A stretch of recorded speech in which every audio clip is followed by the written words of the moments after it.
안녕하세요. 서울그랜드 치과 구강암면외과 전문의 김준영입니다. 치과 치료가 다 끝나면 이제 다 해결됐다, 이제 다 끝났다 라고 생각하시는 분들이 많으신데요. 그냥 그렇게만 생각하시고 집에 가셔서 똑같이 생활하게 되면 치아가 또 망가지게 되고 여러 가지 문제가 또 생길 수 있게 됩니다. 그래서 우리가 버려야 될 습관들이 또 무엇인지, 치아를 나쁘게 하는 습관들이 무엇인지, 그런 습관들에 대해서 하나씩 짚어보는 시간을 가져보도록 하겠습니다. 많은 분들이 이런 말씀을 많이 하세요. 흡연을 하면 치아 통증도 더 심해지고 더 안 좋아지나요? 라고 말씀을 많이 하시는데요. 맞습니다. 흡연이 치주 질환을 일으키는 가장 큰 요인이긴 하거든요. 흡연을 하게 되면 입안에 니코틴도 많이 끼게 되고요. 모세혈관들이 많이 수축이 되기 때문에 수술한 부분에 영양 공급도 잘 안 돼서 치유력이 많이 떨어질 수도 있고요. 그리고 염증이 있던 부분이 더 심하게 돼서 잇몸이 붓거나 피가 나거나 그럴 수도 있고요.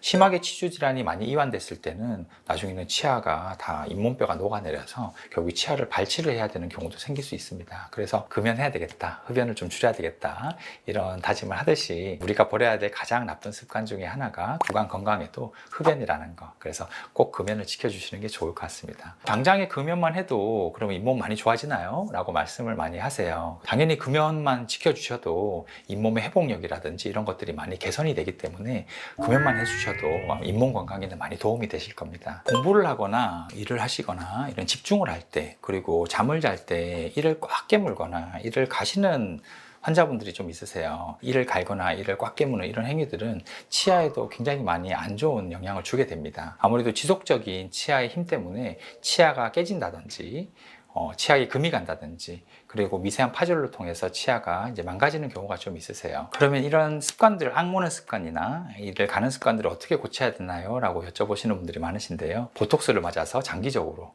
우리가 근육의 힘을 좀 떨어뜨려 준다든지 하는 방법이 좀 있을 수는 있고요. 집에서 할 수 있는 건 마그네슘 영양제 같은 걸 좀 드셔주시면 근육이 좀 긴장도가 또 완화되는 효과가 있어서 조금은 도움을 받을 수 있습니다. 당연히 드라마틱한 효과는 없어요. 하지만 어느 정도는 도와줄 수 있는 효과는 좀 있어서 그런 것들 한번 드셔보시는 것도 좋고요. 너무 내가 이를 많이 간다든지 그럴 때는 스프린트라든지 턱관절 교합 안정 장치라든지 이런 것들도 있습니다. 그래서 그런 장치를 써서 치아를 보호해주고 턱관절도 보호해줄 수 있도록 할 수는 있습니다. 아몬드라든지 견과류 같은 것도 굉장히 치아에 안 좋나요? 라고 말씀하시는 분들도 좀 있으세요. 아몬드나 견과류 같은 음식도 계속 먹게 되면 치아에 좋지는 않습니다. 특히 요즘에 건강 때문에 많이 챙겨 드시잖아요. 통아몬드 같은 거 빡빡 씹어 드시면 치아가 부서지거나 아니면 치료받은 치아에 보철물이 깨지거나 그럴 수도 있으니까요.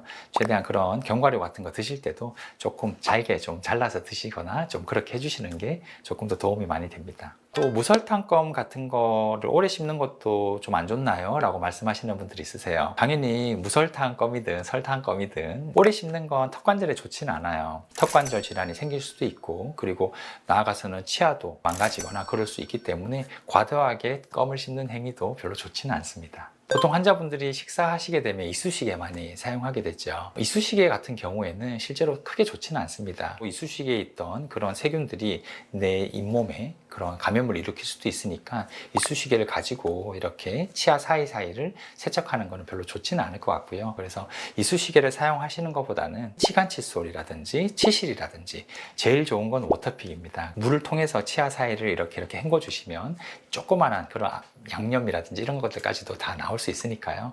그렇게 관리를 좀 더 해주시면 좋을 것 같습니다. 구강 관리의 가장 기본이 되는 게 양치질입니다. 양치질을 열심히 하는 것과 제대로 하는 것은 좀 다르잖아요. 그래서 그냥 양치질을 하는 게 중요한 게 아니라 좀 제대로 하고 좀 잘하는 게 중요하듯이 많은 분들이 좀 잘못 알고 계시는 부분에 대해서 한번 짚어보려고 합니다. 그럼 양치질은 자주 하는 게 좋은 거 아닌가요? 라고 여쭤보시는 분들이 있으세요. 양치질을 너무 자주 하는 건 좋지 않습니다.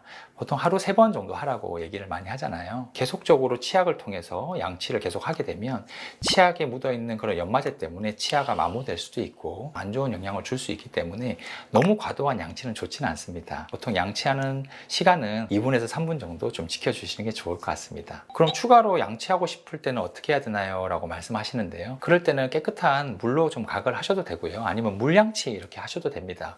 음식물이 좀 꼈을 때는 워터픽을 한 번씩 이렇게 사용해 주시는 것도 좋고요. 전동 칫솔도 굉장히 좋아요. 실제로 손양치보다는 전동 칫솔이 훨씬 더 깨끗하게 되는 경우도 많더라고요. 우리가 빗자루 손으로 빗자루질 했을 때 깨끗하게 잘 안 되면 진공 청소기를 하면 훨씬 더 깨끗하듯이 손양치가 좀 서툴거나 좀 힘들다라고 생각했을 때는 전동 칫솔 사용하시는 것도 굉장히 좋은 방법일 것 같습니다. 치과를 다녀오신 후에도 치아가 좀 불편한 부분이 있으시거나 또 좀 이상한 부분이 있거나 찝찝한 부분이 있거나 그러진 않으신가요? 치아가 단순히 치료가 조금 부족해서 아니면 조금 더 해야 될 부분이 생겨서 그럴 수도 있지만 내가 가지고 있던 습관들을 이렇게 고치지 못해서 다시 생기는 그런 경우도 있긴 합니다. 그래서 새해에는 이런 잘못된 습관들 이제는 고치시고 깨끗하게 건강하게 그런 구강 건강을 유지하셨으면 좋겠습니다. 영상이 도움이 되셨다면 좋아요, 구독, 알림 설정까지 부탁드리고요. 궁금하신 내용이라든지 이런 거 있으시면 댓글에 좀 남겨주시면 다음 영상 제작하는데 참고를 하겠습니다.